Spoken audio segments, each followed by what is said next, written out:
Hi, brothers and sisters. It's Melissa with Desert Gal. So I am coming to you today with something that the Father was showing me this morning in prayer. And it was interesting. And if you guys have any input and you want to put it in the comments, I'd appreciate it. As I was praying, what I started to see was that Messiah Yahushua was walking through the wheat fields again. And I knew that this was like a second pass going through the wheat fields. And that the tares were continuing to be gathered. I know last spring, I believe it was, almost a year and a half ago, he was showing me how there was a separation of the wheat and tares. So I don't know if it took him like over a year or a year and a half to make one pass through. And if now he's now starting to enter into the wheat fields again to make his second pass through. And that the tares were being gathered up to be tossed into the fire, and that the wheat that was ripened is being bundled and it will be thrown into the barn.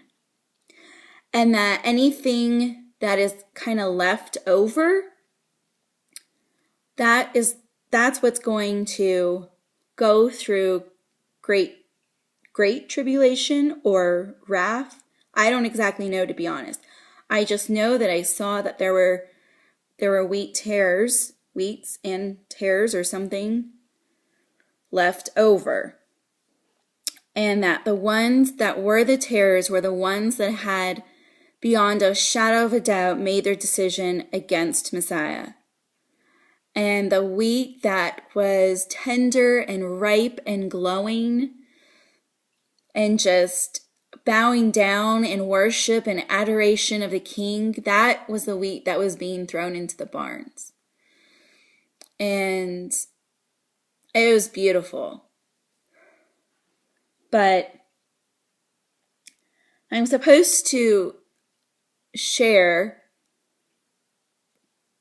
because people don't realize what it is to be a wheat and what it means to be a tare. And it's pretty straightforward. You either obey or you don't. You walk the way of Messiah or you walk the way of Satan. You consume from the tree of life or you consume from the tree of knowledge of good and evil. Adam and Eve, when they were in the garden, they had plenty to choose from. And they went to the one tree they were told not to.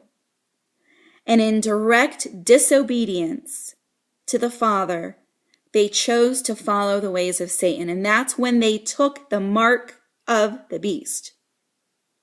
The mark of the beast is listening to, following, and acting on the thoughts, the feelings, and the ways that are contrary to what the Father required.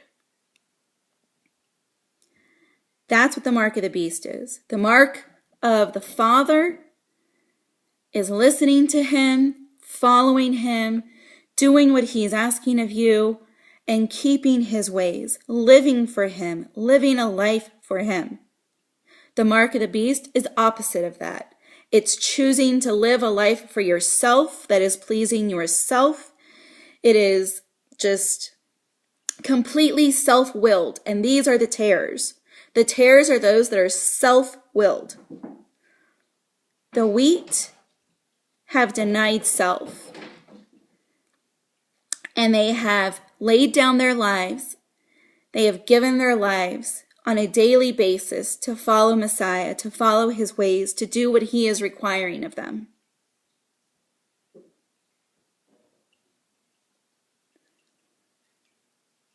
And I just saw that so many people were self-willed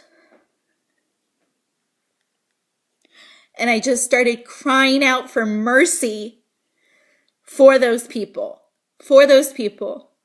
because I know that unless their will is broken, they will not see the kingdom. They will not get thrown into the barn. They will not get to escape all the things that are coming.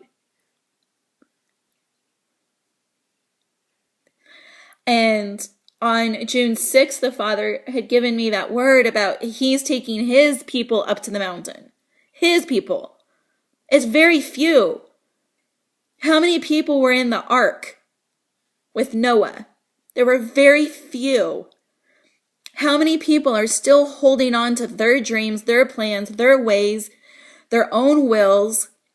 How many people are still arguing with the Most High and quarreling with him, trying to keep everything that they want? And they're hoarding the worldliness, and they're hoarding knowledge, and they're hoarding just all these things. They're hoarding their bitterness, they're hoarding their unforgiveness, and they're just being completely willful in not wanting to let any of it go. They're feeling justified in holding on to everything.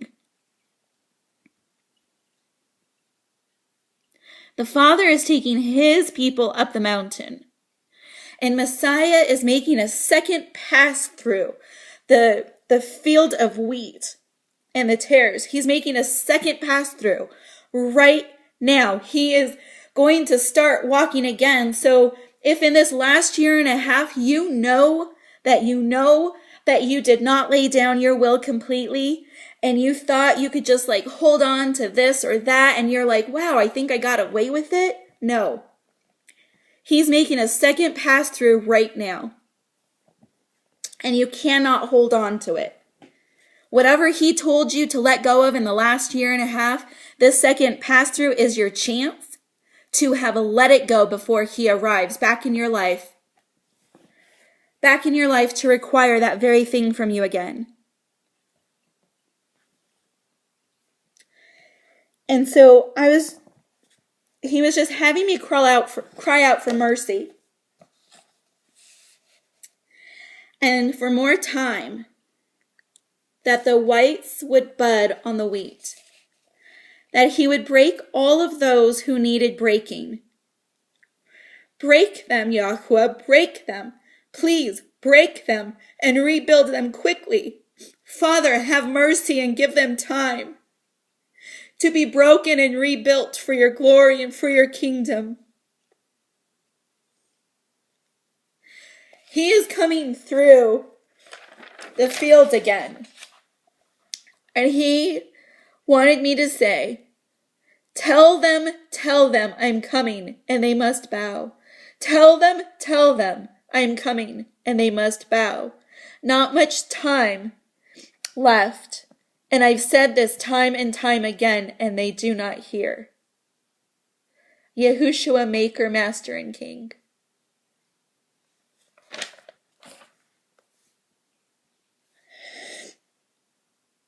We've all been deceived to take the mark of the beast. We've all been deceived to consume from the tree of knowledge. We've all been deceived to think that if we lean on our own understanding, that's the better way.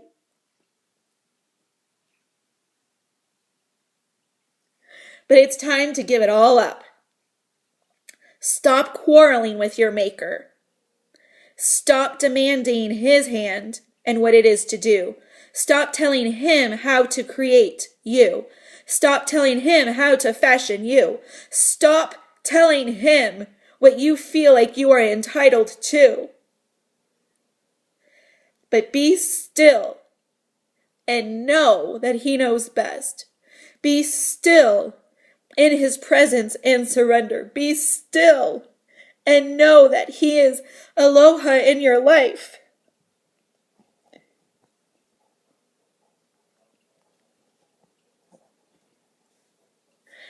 Have him search every single cavity of your soul.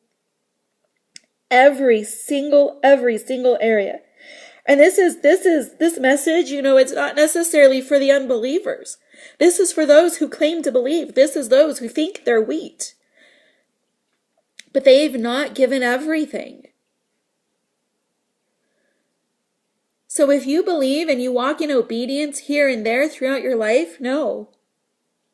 Having his seal is living a life of surrender. It's living a life unto him. I asked him over a year ago to teach me what it means to live a life of worship. And what he showed me is that it was constant submission, being bowed down before him, being laid prostrate on the floor before him, so he could do whatever he needs to do to turn me into a vessel for him and his glory alone. He's making a second pass through the field of wheat. Make sure that you are in a place of complete surrender as he passes by. I love you guys. I'll keep praying and I'll keep sharing as Abba leads me to.